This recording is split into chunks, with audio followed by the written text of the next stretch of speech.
Hola a todos y gracias por estar ahí. Epoche Tatum se hace llamar este músico que, además de oficiar de frontman de la banda de rock Dreams of Dolly Ship, se anima a desenchufar la guitarra para sumergirse en bares y tabernas en formato solista y enseñarnos su otra cara.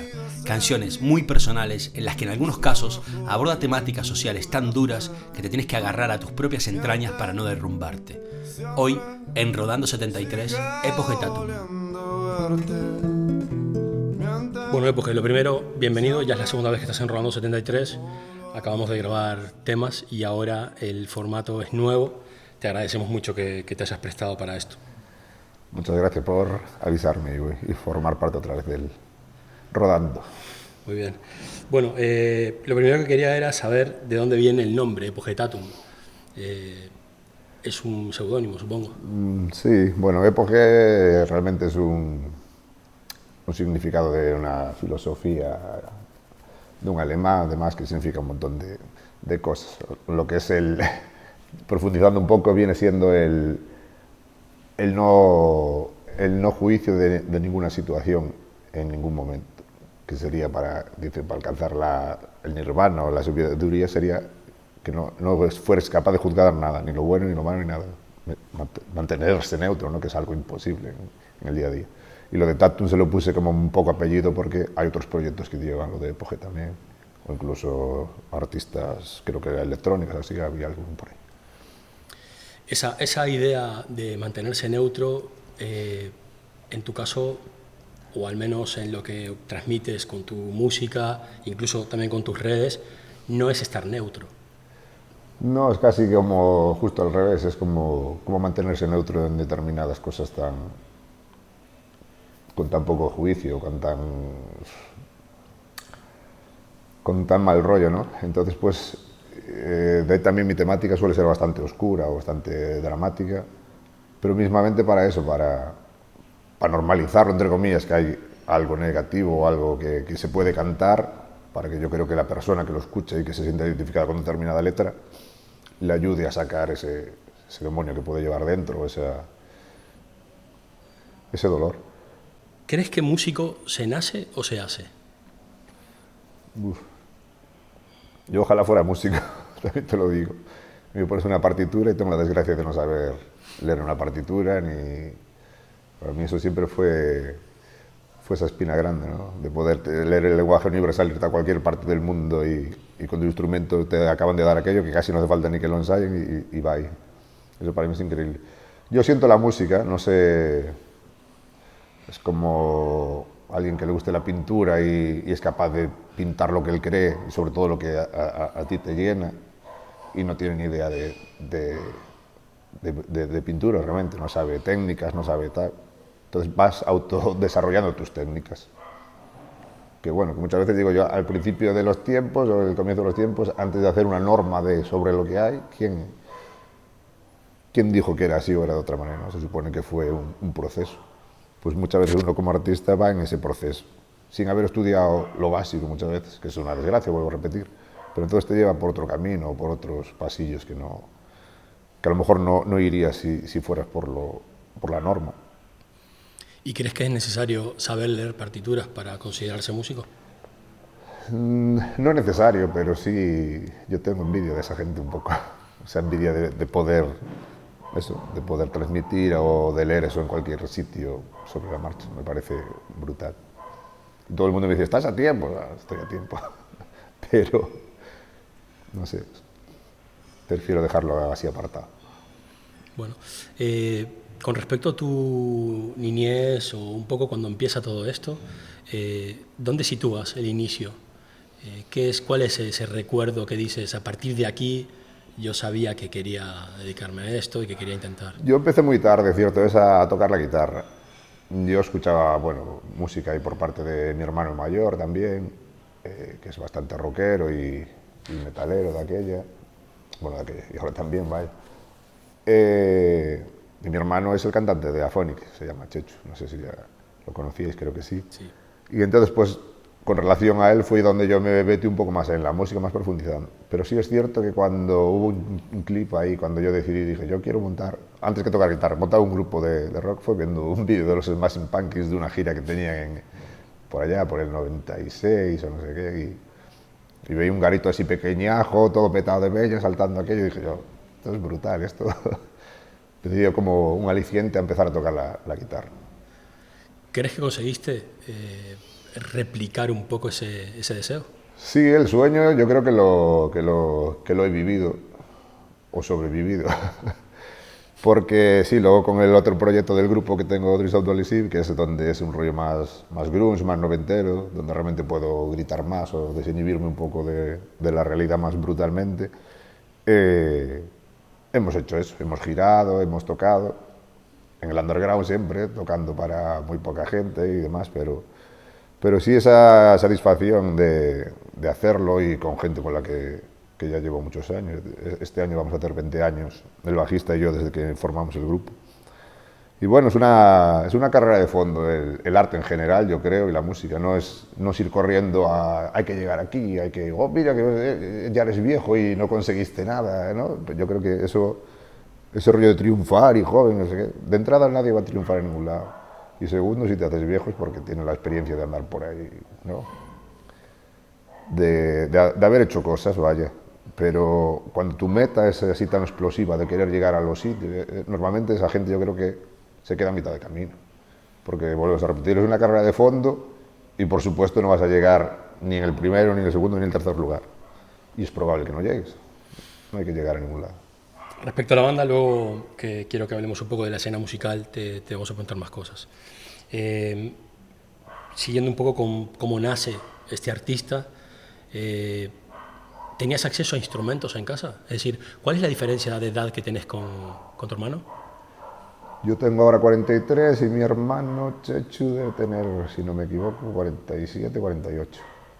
Sí, 48 tiene. Y en casa no había instrumento ninguno. No, ni por parte de mis padres, ni mis abuelos, ni nada.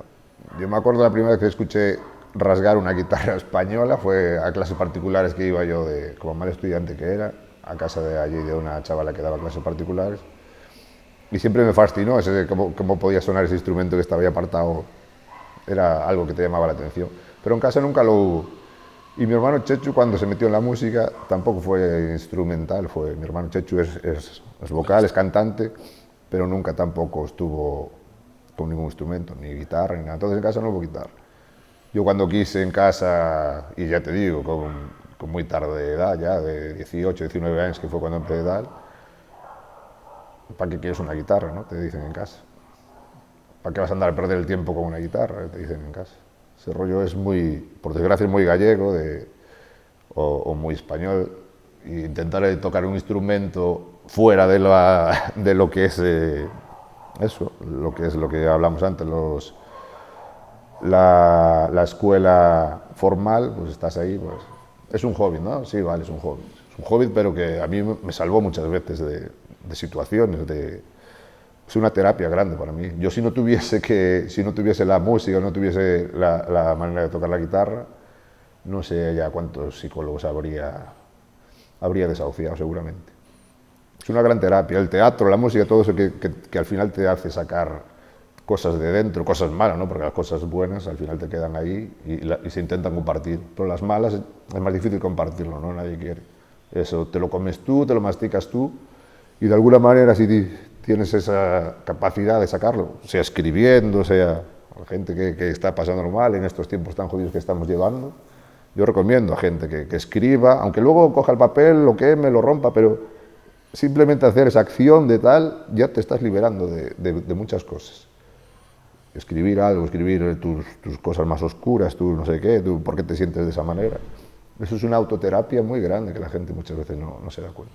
Parece como que solo el hecho de ponerlo en palabras o en escribirlo ya te hace ordenar un poco lo que tú sientes y en base a eso muchas veces se pueden desatar algunos nudos, ¿no? Yo estoy totalmente convencido de eso. Ni siquiera que tu hermano ya estaba en la música cuando tú lo planteaste en casa, ¿eso no te facilitó un poco tampoco? Aunque entiendo la diferencia que haces de que él no era instrumentista, ¿no? Yeah. Pero ¿eso no te lo facilitó un pelín? No, me refiero, él sí que estaba con la música y llevaba ensayando ya con sus proyectos y demás, pero lo que es el instrumento casa, Aparte ya te digo, yo como me cuadro en esas edades, 19, 18, 19, y al año siguiente ya había acabado el FP y todo el tema, y tuve ahí el proceso de buscar curre porque acababa de estudiar, ¿no? Y durante el primer año, segundo año, no encontré nada. Entonces lo que hacía era, estaba con la guitarra, a lo mejor 4 horas por la mañana y otras 4 por la tarde. Pero así como algo un poco obsesivo, es cierto. Porque claro, yo era como lo que hablamos antes, por eso también llegué a ese acuerdo. Yo era como, es que voy atrás, voy muy atrasado con el resto de gente que sé. ¿Tú a qué años empezaste a tocar guitarra? Yo a los 5, yo a los 6. Y era como, yo al principio tuve esa obsesión de tocar la guitarra. Y practicaba muchas horas. Estamos hablando de un chaval de 19, 20 años que nunca había tocado una guitarra antes. Tú imagínate, todo el trago. Empecé a ir a clases, empecé a tal, pero... Y luego cuando tus padres ven que los resultados escolares no habían sido muy buenos y el encuentro de trabajo tampoco tal, lo primero que hacen es déjala de tocar la guitarra, no pierdas el tiempo en la guitarra, vete a echar currículos, vete a no sé qué, ponte a estudiar otra cosa. Y entonces pues con la guitarra te metían un poco, ¿no? Lo que se le hace a los chavales, ahora te quito el móvil o te quito la Play, pero cuando tu aliciente, tú lo más tal es aquello, un padre también es listo y te dice, o te quito del fútbol, ¿no? Al que jugaba al fútbol. Y de ahí sí que tal, pero yo la guitarra, desde el día que empecé a tocar, no hay día que no pase sin tocar. ¿Cómo fue que conseguiste tener una guitarra? Porque si tus padres en ese sentido no te apoyaron tanto, tu hermano quizás no necesitaba instrumento o no tenía, ¿hubo un momento ahí que tuviste que negociar o cómo hiciste? ¿Cómo te hiciste con tu primera guitarra? Mi primera guitarra era si al final del curso había probado todo, después venía la guitarra. ¿Y fue así? Sí, fue así. Con suficientes y... Bueno, pero llegó. Y un notable en gimnasia, el resto sí, llegó, a ver. Pero es eso, siempre con condicionamiento.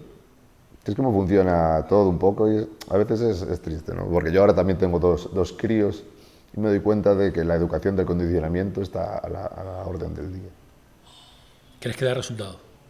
No, y es más, siempre es como sonsacar algo para yo conseguir. Entonces es una mala educación, yo creo, en todos los sentidos.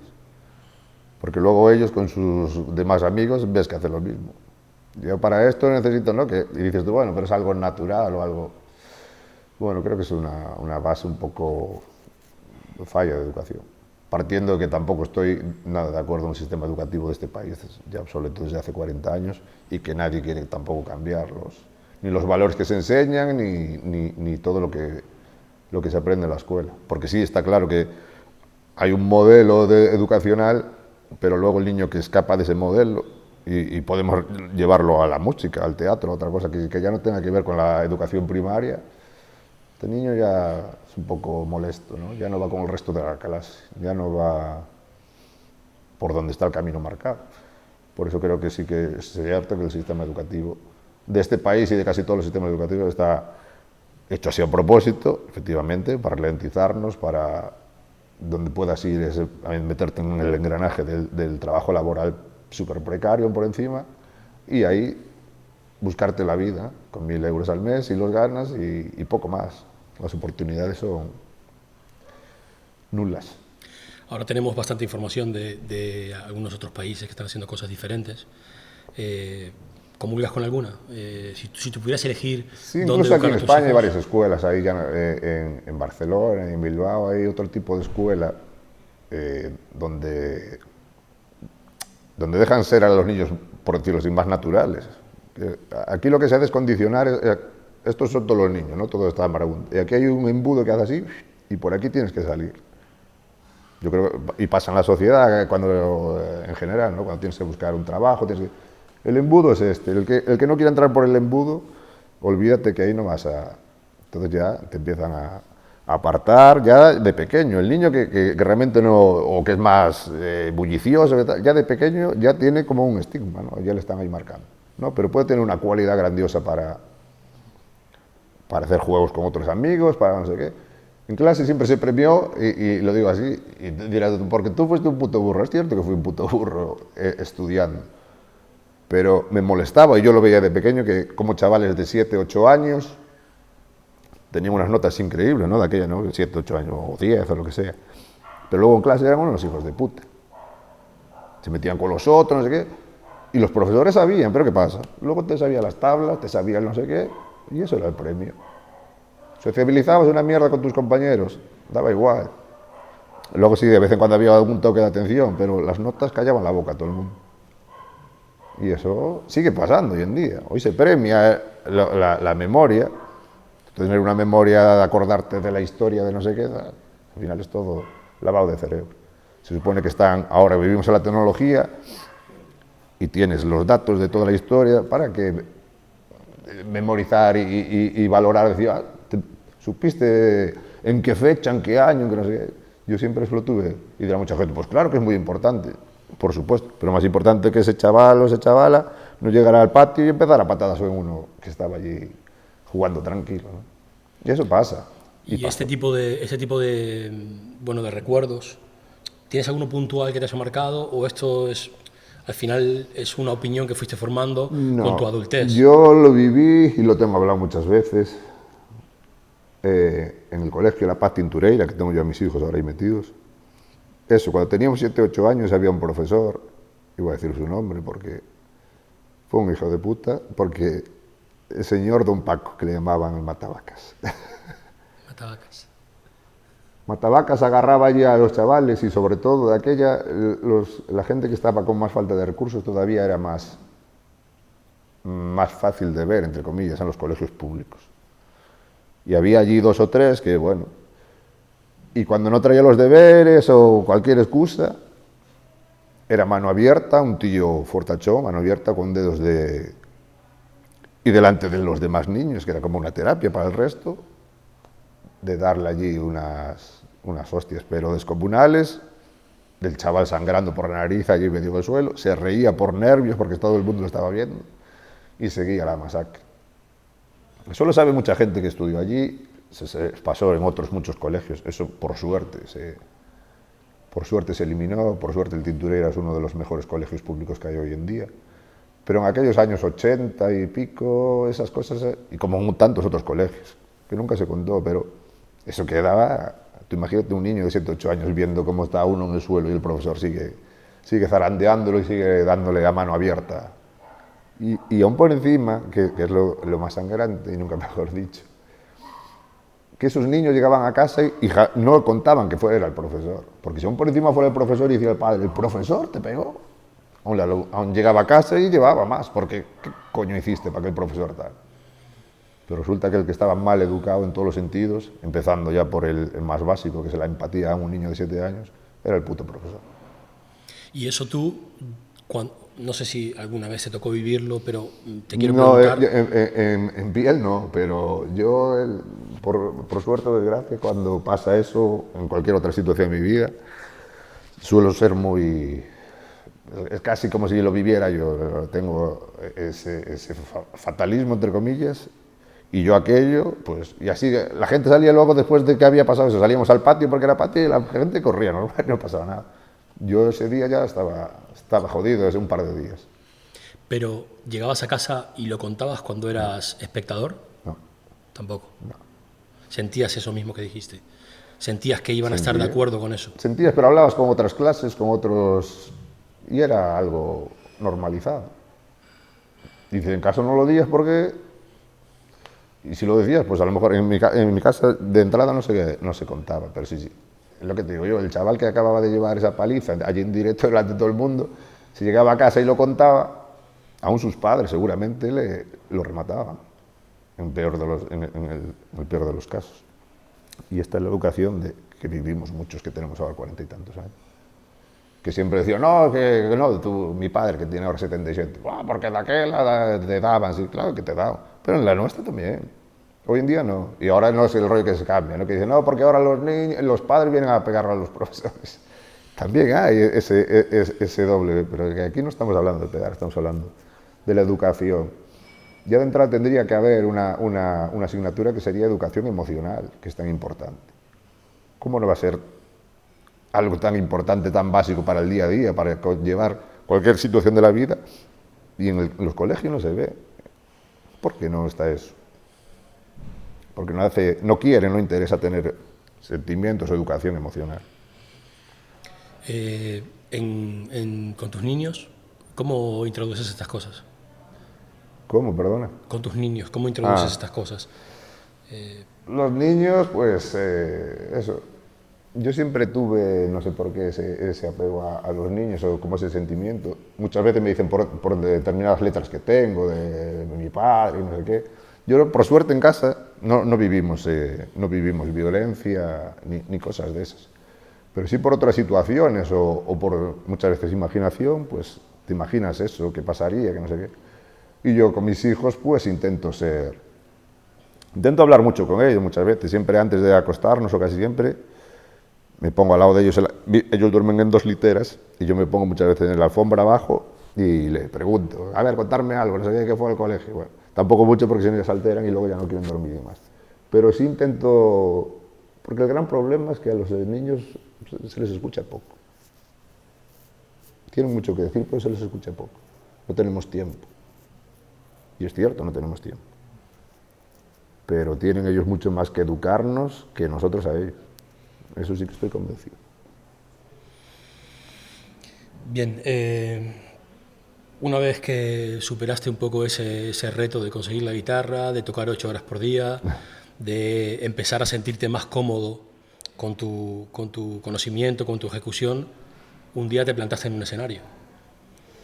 Igual fue un proceso lento, sí, quiero decir. Primero con el grupo. Empecé a recopilar gente de allí de Coruso, de la zona, y montamos el grupo. Hubo varios abandonos, lo que pasa siempre, ¿no? Se volvió a retomar y demás. Y al mismo tiempo, en paralelo, mientras componíamos con Dol y demás, yo mis temas propios, por decirlo así, que no tienen cabida en el grupo, pues sí, los empezaba a tocar en casa, pero yo sigo, aún hoy en día lo paso bastante mal subiendo a un escenario delante de gente. Cuando voy con el grupo estoy como más arropado, pero cuando voy solo eres tú el único, entonces tienes que, en todos los sentidos, intentar hacer aquello mejor.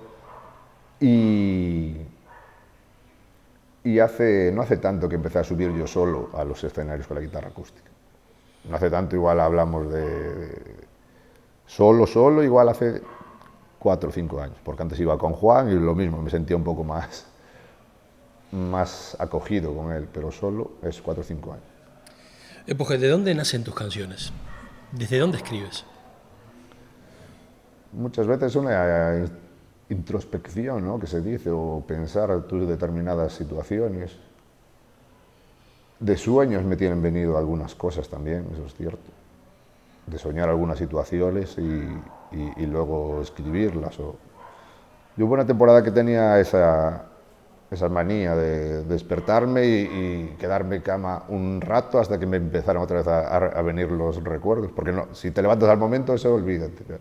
Y entonces sí que y cuando me empezaban a venir los grababa, los escribía y me quedaban como idea. Quiero decir, los sueños para mí es como una vida paralela, que si no estás atento ahí a lo que te marca, pues efectivamente se olvida.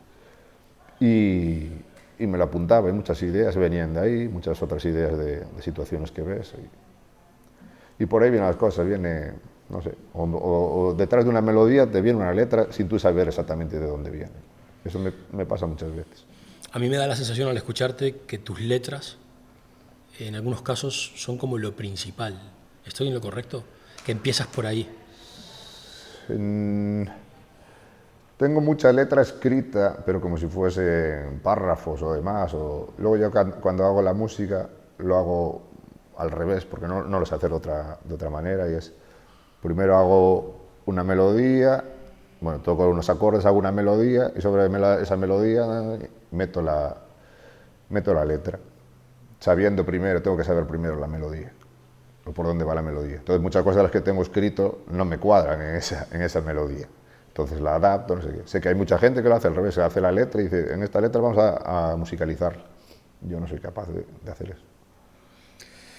Muchas de tus canciones, o al menos de las que yo conozco, hablan de temas cotidianos, pero muy oscuros, ¿no? Y bueno, me dijiste antes que tuviste una infancia feliz, que no sufriste violencia, pero esos temas los sitúas en alguien conocido, simplemente son, como decías, ficción o una noticia que aparece en el diario y lo adaptas.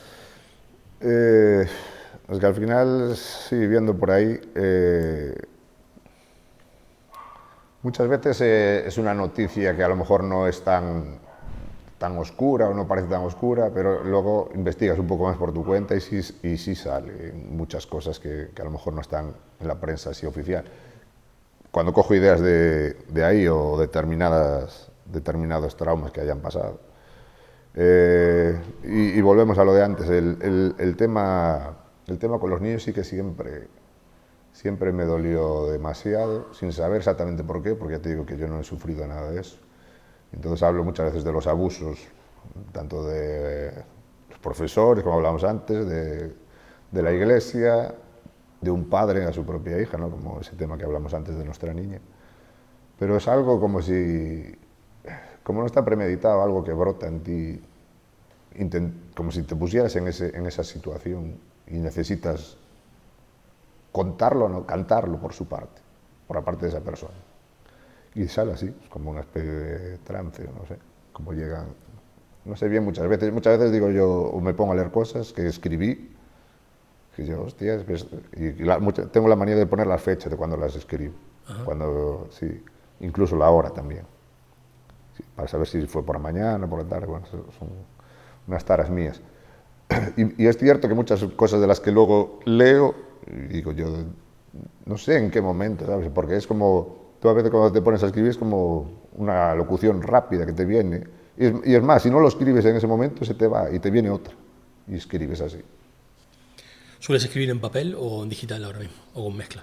Papel, siempre necesito ese contacto, bolígrafo, papel. Además de temas oscuros, hay una letra que me encanta tuya, que es Vida es vivir. Quizás es algo que a priori podríamos pensar, bueno, no es tan profundo, pero luego al escuchar la letra, que recomiendo que lo hagáis, pues yo quiero saber qué buscas transmitir con esa canción, si te apetece contármelo. Pues esa es justo después de todos los personajes y todas las historias que contamos antes, que hay esa ventana, hay esa luz, hay vida, es vivir. No es tan complicado. No, tómate unos vinos rodeado de amigos, ten experiencia, sal, diviértete, pásalo bien. Al final algo tan básico, pero hay cosas básicas en la vida que mucha gente no le da importancia. Empezando por los amigos y acabando por la familia y los hijos, claro. Y haciendo cosas sencillas puedes ser feliz. Quien tenga mucha ambición, yo creo que el que es tremendamente ambicioso, su felicidad, ¿dónde llega, ¿no? Tú puedes decir, bueno, pues mi felicidad es venir a tocar unas canciones, es ir a comer con unos amigos, o es, no sé. Pero el que es muy ambicioso, muchas veces su felicidad siempre tiene que ir, ¿no? Siempre tengo que ir a mejor, como decía alguien que conozco yo. No se puede ir a peor. No, ni a peor ni a mejor. A ver, está claro que todo el mundo quiere un bienestar, pero yo soy un tío que cuando llego haga y sin mucho lujo, sin mucho tal, y estoy feliz de ello, pues aquí me mantengo y estoy bien, no necesito de más. Y mucha gente dice, pero es que así, a ver, nunca vas a mejorar, nunca, bueno, llámale como quieras. Pero igual psicológicamente estoy mucho más tranquilo que el que está todo el día compitiendo con todo el mundo, sea en el trabajo, sea con la familia, sea con los amigos. ¿Para qué competir todo el rato? ¿Existe también, desde tu punto de vista, como una intención de, con esta canción tan, para mí, luminosa, ¿no? Para mí, una canción que es más esperanzada que otras, equilibrar un poco la báscula? ¿Tienes esa necesidad? Sí, puede ser también eso, que de cada 5 haya una que te dé un poco de aire, ¿no? Que estás todo... Es que es cierto, yo también conozco a gente que también es así un poco aprensiva y después de algún concierto o de alguna actuación me dice, tío, es que es muy, ¿no? Es muy denso, es muy tal, es como que a veces ahogas, ¿no? Y yo lo entiendo, es algo que es natural en mí y entonces pues de vez en cuando metes, ¿no? No vamos a ser tan dramáticos, no está aquí todo el mundo muriéndose ni todo el mundo está abusando de nadie, quiero decir. lo contamos, ayuda, respira, tal, y tenemos también aire aquí, y tenemos otras más fáciles, eso, más fáciles de digerir todo. ¿Y eso lo tienes en cuenta a la hora de crearte un set cuando vas tú solo? ¿O vas cantando? Sí, lo tengo muy en cuenta porque muchas veces cuando empiezo a hacer un set, empiezo a hacer tal, el parón, aquí un loop, no sé qué, y a lo mejor llevo 8 canciones escritas y digo yo, uff, no, tío. Eso es mucho, tío. La gente allí o sale diciendo que te vas a tomar por el culo. Es mucho, muy oscuro. Y hay incluso temas que ya dejé de tocar o que no los toqué nunca por lo que hablamos. La gente tampoco va a ir allí a sufrir, ¿no? Yo digo, hay temas que te pueden tocar más y te sufres en ese momento, pero al ser un rollo en conjunto yo creo que al final cura. Ahora, si un tema es así, el otro también, el otro también, el otro también, lo que hablamos, si no hay 4 o 5 temas en el set que no te vengas arriba, que no te dé un poco de aire diciendo tal, es como el yin y el yang, ¿no? Es como equilibrar un poco los sentimientos. Yo tampoco entiendo, por ejemplo, ¿no? que todo el mundo habla del reggaetón. El reggaetón está ahí, pero digo yo, pero esa peña está cachonda 24 horas, ¿no? Es posible. Toman Viagra de desayuno, al mediodía, porque es un rollo estar cachondo. Joder, yo estoy cachondo de vez en cuando, ¿no? Otras veces no tienes ganas de nada y otras veces solo tienes ganas de abrazar. Pero es que no, pues aquí en mi temática pues pasa lo mismo. No tienes siempre las ganas de morirte, ni siempre tienes todas las putas ganas de vivir. Es un equilibrio, como en la vida. Nadie puede estar ahí o aquí todo el rato. Si estás aquí, mal. Y si estás ahí arriba, estás en una superficialidad extrema. Es un equilibrio natural, yo creo. Con respecto a las redes sociales, no te llevas mal con ellas. No, la verdad que le dedico tiempo, porque al final soy yo solo, auto todo. Y bueno, sí que le dedico tiempo. Y las redes sociales es cierto que es una herramienta que llegas a... ¿sabes? Es algo impensable que tú grabes cualquier cosa en casa con el móvil y que al día siguiente lo hayan podido ver 300 personas en cualquier sitio del mundo. Bueno, eso está bien, ¿no? Y sí, he hecho manos de ellas bastante. Corrígeme si me equivoco, pero da la sensación de que muchas cosas de las que subes a redes, que incluso escribes las letras debajo, parece que son recién hechas. ¿Es así? ¿O te las curraste y ya cuando están en redes es porque decidiste que poco cambio más va a haber en ese tema? Es que muchas veces no es por el rollo de subirlo ya, simplemente hay el último tema que subí ayer o antes de ayer y muchas veces yo me grabo ideas y sí las dejo guardadas en el móvil para acordarme, y muchas veces quiero grabarme los acordes porque luego, aunque sepa cómo va, no me salen los acordes, ¿no? Bueno. Pero sí que hay temas que sobre la marcha los hago y los subo. Y hay fallos y hay no sé qué, pero es como la esencia del momento. Si ese tema lo vuelvo a tocar, ¿no? Que es lo que pasa muchas veces en las grabaciones, ya el resto no sé, pero a mí mismo ya no me sabe igual, es como... Entonces le doy un par de vueltas, ahora voy a hacer la toma buena.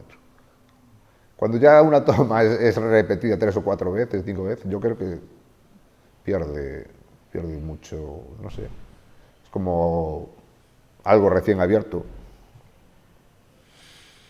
Bueno, respecto a los conciertos, y aquí si quieres podemos hablar también de la banda. Me gustaría que nos cuentes cuál fue el mejor concierto y por qué, y el peor o el que haya tenido más desafío y también por qué. Bueno, el mejor, yo creo que el mejor siempre es allí en el pueblo, en la cervecería de Miguel. Porque bueno, al final es jugar en casa y bueno, varios de ellos que solemos hacer ahí por Navidades, sobre todo hace varios años, se llenaba bastante la de Miguel y se montaba fiesta y sobre todo estaba muy rodeado de los más allegados, ¿no? Que al final es cuando disfrutas más, que la gente lo está pasando bien y gente que conoces. Y eso al final es un poco lo que vale. Y el que menos, pues hace 2 meses o 3 meses en Lugo, a la sala Clavicémbalo, fuimos y tocamos para 3 y 2 eran de la sala. Es así. El rock está bajo, yo creo, en todos los sentidos. Me refiero a la gente que vaya a escuchar rock, y no porque digan, no, claro, es que nos conoce ni Dios, ¿quién va a ir a veros? Pero es otra cosa, es como si la generación ahora de 40 hacia arriba va a los conciertos, pero de los 40 para abajo los chavales no creo que... Y no por el rollo de no ir, sino por el rollo de muchas veces de pagar o gastar el dinero en un concierto. ¿Cuánto vale el concierto de tal? 10 pavos. 10 pavos. Pues no vamos. Eso pasa mucho, ¿no? Y nos gastamos luego 40 en determinada... Bueno, en lo que cada uno le guste. Pero es cierto que a la hora de... que es un error también, ¿no? Pero cuando se mezcla la cultura con lo económico, por eso la cultura toda tendría que estar subvencionada gubernamentalmente, como pasa en otros países, para que fuese algo que tú quieras ir a un teatro, tal. Yo no te digo ir gratis, por supuesto, pero sí que digo subvencionado para animar que la gente vaya, para animar a que la gente conozca. Y cuando pasa eso, empieza a rodar un poco la cultura y la gente empieza a moverse, empieza a ir a los sitios. Y no, claro, es que aquí todo hay que hacerlo el grupo, todo el mundo tal, pero no hay, como falla la cultura un poco en este país, pues que no estoy culpando para nada de que la gente no quiera ir porque no te conoce, para nada. Un montón de grupos que vienen aquí, yo tampoco voy a verlos y demás. Lo que sí me refiero es que falla la educación, y volvemos a lo de antes, falla la educación cultural en este país. ¿Por qué no se subvenciona mucho más teatro, microteatro, monólogos, tal? Al final está todo, siempre es privado.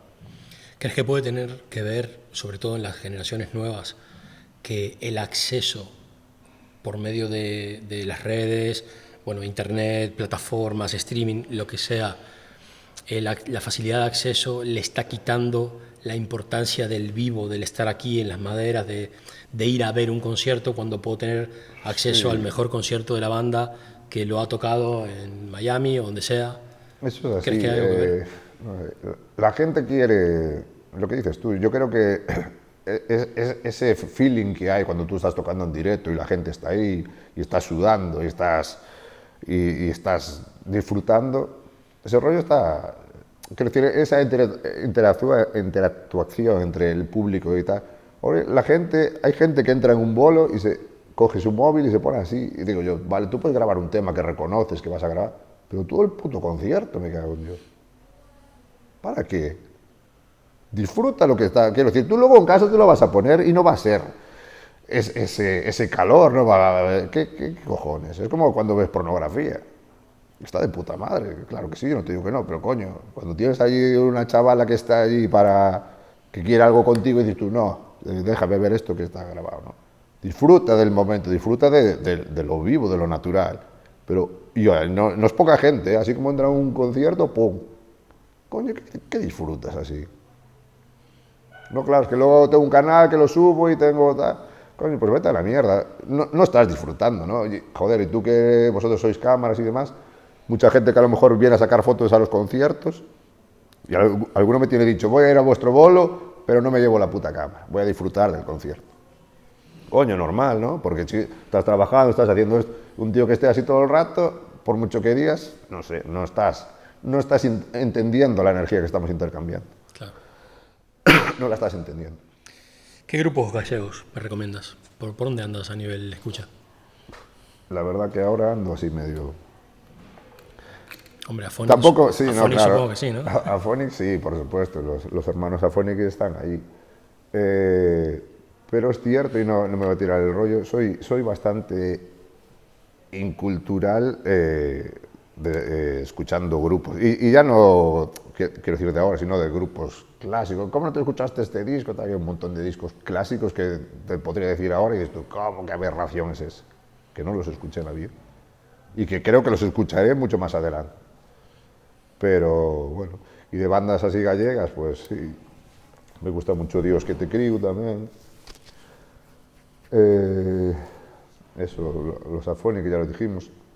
un grupo que se llama Torrentos, que hace versiones, que yo soy antiversiones total, pero forman parte del nuestro bajista y nuestro guitarra, y si te montan fiesta, te van a los furanchos y te van a los sitios y montan fiesta buena. ¿Y quién más te podía decir yo? Estas niñas que ya pegaron el pelotazo, que se llaman Fillas de Cassandra, pues también ese rollo, y así rollo más grunge, bueno, hay un grupo ahí que se llama Anzoa, que también hacen así un rollo medio metal, medio grunge. Serpe, que va a tocar con ellos también allí. Y no sé, hay varios. Yo lo que me gusta mucho es escuchar sesiones de grupos que sean grabadas en directo. Sean de aquí, sean de allá. Y ese rollo sí que siempre me gustó. Y más recomendación así no te puedo, ahora mismo no me viene así nadie más. Perfecto. Pues estamos un poco sobre la hora que marcamos, pero no quiero acabar esta entrevista sin preguntarte, y que me cuentes lo que quieras, de una versión que creo que tiene que ser muy especial, que es de Residente, de René, versión Elías. Cuéntame un poco qué ha pasado ahí. Sí. Bueno, el día que escuchamos esa canción, pues medio... Bueno, yo solté la lágrima, como siempre, porque me pareció un himno a todos los niveles, y aún me lo sigue pareciendo. Entonces, de escucharlo muchas veces, mi hijo sí se quedó con la letra, que es una parrafada increíble. Y él cuando sale en el vídeo, él no está leyendo, de aquella aún casi no sabía ni leer, 7 años, creo que 7, 8 años. Y se aprendió toda la letra. Y yo con la guitarra, bueno, pues digo, grabamos esta sesión, tal, a ver qué pasa, a ver si te acuerdas de todo. Y la grabamos, ahí metimos una base ahí con el móvil y todo el rollo, así, un rollo casero, pero se cantó el tema de arriba abajo y entonando y haciendo las paradas. Mi hijo no tiene ni idea de música, lo que hablaba, no tiene ni idea de nada, ni nada de eso, pero sí que es un chaval cierto que siente mucho las cosas. Eso te iba a preguntar, si esto fue una cosa aislada o si eres un poco... si le acercas los instrumentos. A veces los padres pecamos un poco de que nuestra pasión la transmitimos casi sin querer, ¿no? Sí. Entonces, en ese sentido... Yo eso es lo que no quiero, porque muchas veces sí que... A ver, ¿cuándo vais a aprender? O lo siento allí, incluso tienen una guitarra... Bueno, a ella tiene un ukelele y Elías tiene una guitarra, es como si fuera española, pero más pequeñaja, que se llama guitarlele, le llaman. Y bueno, muchas veces, venga, vamos a ver... Pero... O sea, un niño va a sentarse y tal y no quiere, pero sí es cierto que yo los meto en el mundillo y cantan conmigo a veces cosas y demás. Pero suave, ningún hijo quiere hacer lo que el padre hace o lo que el padre le gusta, por naturaleza, es cierto. Es como para... Eso está hecho por mi padre, pues yo voy a tirar por otros lados. Despegarse un poco, ¿no? Formarse su propio claro. ego. No suele acabar bien cuando eres el guía extremo de un padre. Por muy buen padre que pueda ser, o una madre que quiere todo lo mejor, está bien que cada uno haga su camino. Y si van por la música, joder, de puta madre. Genial.